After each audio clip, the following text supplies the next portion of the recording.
தமிழ் ஆண்டு அப்படின்னு ஒரு கணக்கு எடுத்தோம்னா அதுல 12வது மாதமாகிய பங்குனி மாதத்தில் நிறைவு மாதமாக நமக்கு 12வது நட்சத்திரமாகிய உத்திர நட்சத்திரத்துல வரக்கூடிய ஒரு அழகான அற்புதமான விழா பங்குனி உத்திர திருவிழா. இந்த பங்குனி உத்திரம் தான் தமிழ் வருட கணக்குப்படி முருகப்பெருமானுக்கு நிறைவாக கொண்டாடக்கூடிய ஒரு அற்புதமான விழா அப்படின்னே சொல்லலாம். முருகன் அப்படின்னாலே எல்லாருக்குமே அவனை பிடிக்கும். ஏன்னா முருகன் ஒரு அழகன்.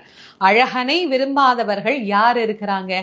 ஏன் முருகன் அழகன் அப்படின்னு நமக்கு சொன்னாங்க அப்படின்னா, அவனுடைய அகம் எப்போதும் அழகாகவே இருக்கும். தன்னுடைய பக்தர்களுக்கு கருணை காட்டி காட்டி காட்டி அகத்தின் அழகு அவனுடைய முகத்தில் மிளிர்ந்து கொண்டே இருக்குமா.